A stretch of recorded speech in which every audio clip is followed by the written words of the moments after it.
Hey, hi all. So in the last session we have did the project setup. Now, so in the second step, what we will do, we will create the three separate videos, and in first video we will see how we can write the page objects and its method. Okay, so let's start. We are going to automate one basic test case for Orange HRM.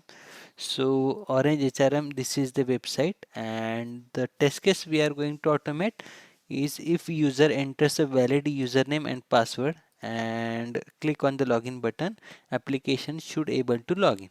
Okay, so this is the basic functionality we are going to test.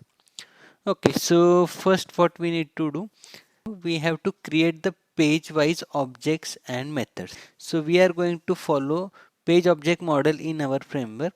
So we are going to create a login page class in which we will write the login page objects and its methods. So for that what we will do, we will create one class here with login page. So login page dot pom dot ts. So we are going to use the nomenclature that all the pages are ends with the pom.ts and all the test case will ends with spec.ts. So let's create a class login page export class login. Okay. So by default there is a one rule. Every page whatever we are going to create, that should be extended by method base. So we will call the method base here.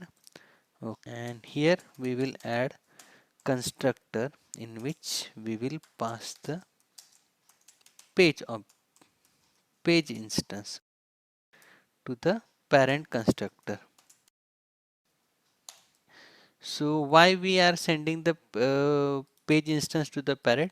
Because parent also has constructor which are when we are calling this instance, we need to pass the constructor of page to the method base. Okay, so here we are doing the same. Okay, so next thing is we need to create the objects of the login page.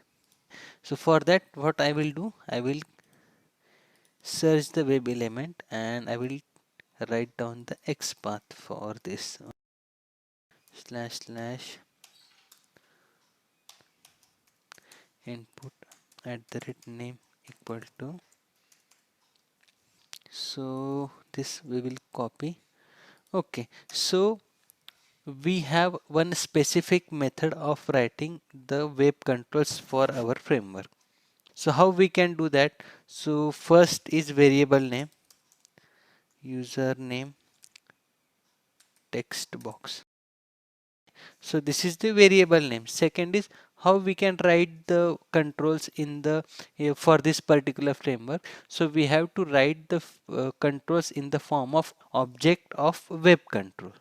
Okay, so what does the object of web control takes as parameter? So first parameter is the playwright locator and second parameter will be the control description. Okay, so first we will create the object of web control. So what are the things needed? First is a locator and second is a control description. So in Playwright how we can write the control? So we can write it this way, dot locator, and we will provide whatever XPath we have taken, this one. So this what it will return. So it will return the locator. If you see, it will return the locator.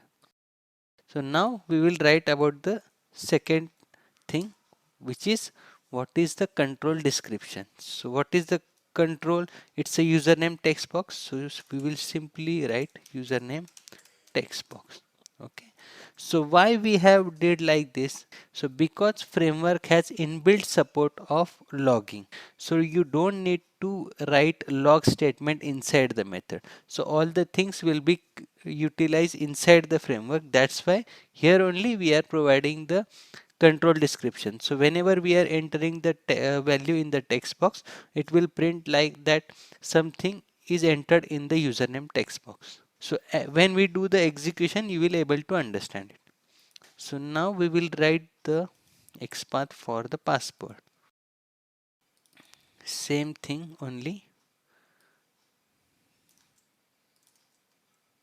password text box. Okay. And here, sorry, here I will write it as password, and here it's all the things are same, only name is changed. Okay. Now we will write the XPath for login button.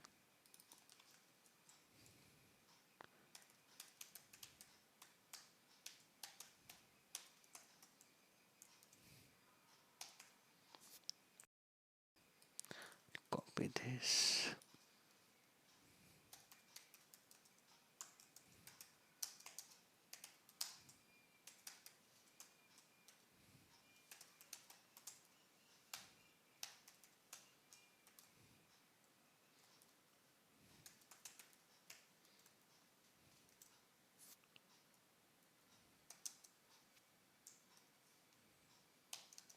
So this is the login button. So we will write it as login button.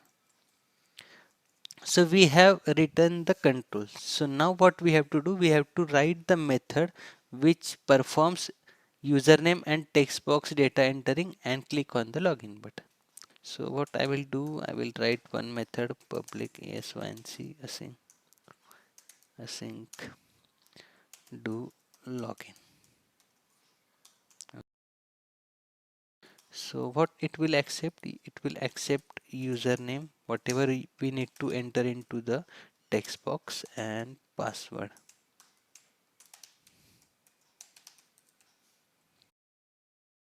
So those two things we have written. Okay, so let's write the logic. So for entering the data inside text box, we have a method in the framework, so which is type. So if we press enter, you will able to see first what is this. It will be the web control object. So what we have written for web control object, we have written username text box. So we have to write in username text box. Now what second parameter is? Second parameter is what text you need to enter. So we are passing it from the method. So I just pass it here. So same way what we can do, we can write for the password. Okay, so this we have. Okay, this is with respect to type. Now what we have to do, we have to click on the login button. Okay, so just select click. So it will accept only control. So here if you see, only this needs to be added. Now, all the things we have written, we just need to make sure that every action should be preceded by await statement. So I will add await statement.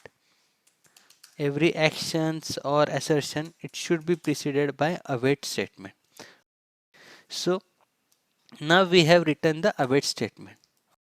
So let's check that. So after login, what happens? After login, we will see dashboard page. So what we will do, we will write any control. So whichever control will be displayed, we will write that control.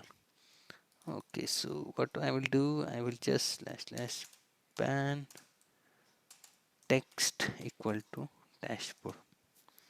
So I will write this control here only. Ideally, we should write this control into the dashboard page, but for time being, I am retaining it here only. Dashboard button equal to new web control. This dot page dot locator XPath equal to this one.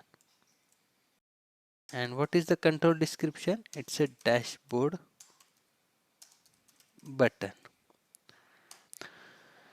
So what we will do, we will write one another method to verify successful login. So public async verify successful login.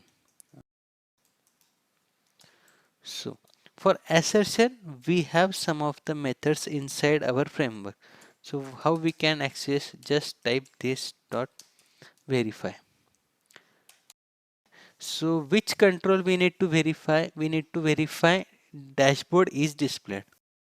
So we have one method called verify dashboard, verify is displayed. So we will pass dot dashboard button. So what it will does, it will verify whether the dashboard button is displayed or not. What again we can verify? We can verify is not displayed. Which control? Login button, because we are already logged in. So logged in should not be displayed. Get it? So this is the simple way how we can write the objects and methods. If you see, we haven't entered any of the log comments here, and controls are written on the upper side, okay, and methods are written on the lower side. Get it? So how do you know what are the methods present inside framework? So I will provide you this document. Okay, so this is the Playwright TypeScript automation framework document, in which on the methods present inside the framework, those are also listed. So action methods are also there. Whatever action method are there along with the description, and in the lower part also the assertion methods are there, in which we have written what is the purpose of the assertion and how it works. Okay, so these are the assertion class methods. Okay.